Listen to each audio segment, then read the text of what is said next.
बिस्मिल्लाहिर्रहमानिर्रहीम। इस्लाम और दीन के हवाले से हमारे पास कुछ ऐसे सवालात आए जिनका हमारे पास कोई रिकॉर्ड मौजूद नहीं था, तो इस वजह से हमने एक कोशिश की है कि उन सवालों को हम एक वीडियो में बनाकर अपलोड करें, ताकि कभी भी कोई भी किसी से कोई सवाल कर सके तो वो फौरन सर्च करके आपको उसका जवाब दे सके। हमारा पहला सवाल, कुरान हकीम की कितनी आयत में नमाज पढ़ने का हुक्म दिया गया है? जो कि अमूमन लोग एक दूसरे से सवालात किया करते हैं कि कुरान में कहाँ लिखा है कि नमाज पढ़ें। बेसिकली हम आपको बताते जाएं कि सलाह का लफ्ज़ है इबादत करना, और उस वजह से लोग उस सलाह को इबादत कहा करते हैं और ये बहाना ढूंढते हैं कि उसमें नमाज का जिक्र नहीं है। तो बेसिकली इस दीन को कंप्लीट करने के लिए हमारे हुजूर करीम सल्लल्लाहु अलैहि वसल्लम ने हमें आके बताया कि सलाह किस तरह अदा की जाए, इबादत किस तरह अदा की जाए। तो उसका जवाब दरअसल ये है, कुरान हकीम में कमोपेश 700 मकामात पर नमाज का जिक्र आया है, जिनमें से 80 मकामात पर सरियन नमाज का हुआ है। दर्ज झेल आयात मुबारक के अलावा और भी आयात हैं जिनसे नमाज पढ़ने का सबूत मिलता है, मगर इख्तिसार के पेश नज़र इन्हीं पर इत्तफाक किया जा रहा है। सबसे पहले नमाज का जिक्र सूरत बकरा की आयत नंबर 43 में आया है, और नमाज कायम रखो और ज़कात दिया करो और रकू करने वालों के साथ मिलकर रकू किया करो।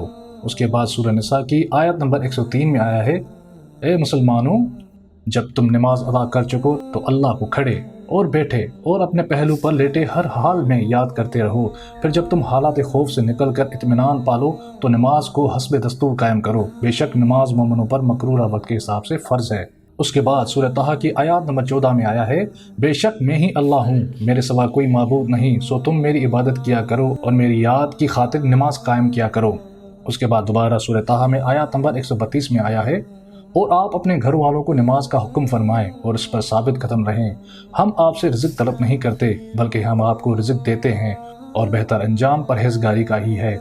उसके बाद सूरह हज की आयत नंबर 41 में यूं आया है, ये अहले हक वो लोग हैं कि अगर हम उन्हें ज़मीन पे इक़्तिदार दें तो वो नमाज का निज़ाम कायम करें और ज़कात की अदायगी का इंतज़ाम करें और पूरे माशरे में नेकी और भलाई का हुक्म करें और लोगों को बुराई से रोक दें, और सब कामों का अंजाम अल्लाह ही के इख्तियार में है। उसके बाद सूरह रोम की आयत नंबर 31 में यूं लिखा हुआ है, उसकी तरफ रजू वो इनाबत का हाल रखो और उसका तकवा इख्तियार करो और नमाज कायम करो और मुशरिकों में से मत हो जाओ। ये कुछ आयत हमने मुख्तसर करके इस वीडियो में डाल दी हैं, ताकि नमाज के बारे में लोगों को पता चले कि कुरान में नमाज के बारे में कहाँ कहाँ हुक्म दिया गया है। अब कुछ हदीस का भी हवाला आपके सामने रखते हैं। दीन की असल इस्लाम है और उसके सतून सलात दाना के नमाज है और उसकी चोटी जिहाद है। हदीस नंबर 2616 जामिया तिर्मिज़ी। उसके बाद हदीस नंबर सुन्नैन नसाई 5001 में आया है कि इस्लाम की बुनियाद 5 चीज़ें हैं, गवाही देना कि अल्लाह ताला के सिवा कोई माबूद नहीं और हज़रत मोहम्मद सल्लल्लाहु अलैहि वसल्लम अल्लाह ताला के रसूल हैं, नमाज पाबंदी के साथ पढ़ना, ज़कात अदा करना, हज करना और रमज़ान मुबारक के रोज़े रखना। उसके बाद एक और हदीस सही मुस्लिम नंबर 82 में आता है, बेशक आदमी और शर्क व कुफर के दरमियान फासला मिटाने वाला अमल नमाज का तुर्क है। उसके बाद हदीस नंबर 465 सन्ने नसाई में आया है, सबसे पहले बंदे से नमाज का हिसाब लिया जाएगा, अगर वो दुरुस्त हुई तो वो कामयाब व कामरान हो गया, और अगर वो ख़राब हुई तो वो नाकाम रहा और खसारे में गया। और एक बड़ी वाज़ेह और मशहूर सही बुखारी की हदीस नंबर 349 में आया है, जो कि अमूमन हर मुसलमान को पता होना चाहिए। हज़रत उन्स रज़ी अल्लाह ताला अन्हा का बयान है कि नबी करीम सल्लल्लाहु अलैहि वसल्लम ने फरमाया, फिर अल्लाह ताला ने मेरी उम्मत पर 50 नमाजें फ़र्ज की।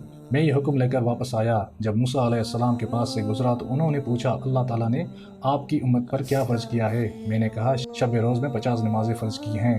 इस पर हज़रत मूसा ने कहा, अपने परवरदिगार की तरफ लौट जाएं, क्योंकि आपकी उम्मत इनकी मुतमल नहीं हो सकेंगी। चनाचे में वापस गया तो अल्लाह ताला ने कुछ नमाजें माफ़ कर दी।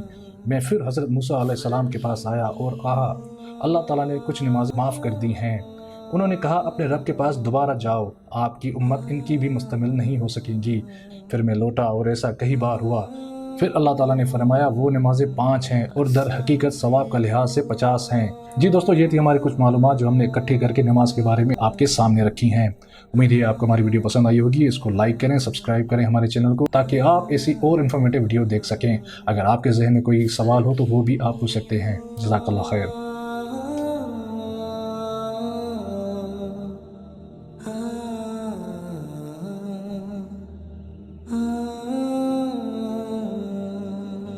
Astaghfirullah.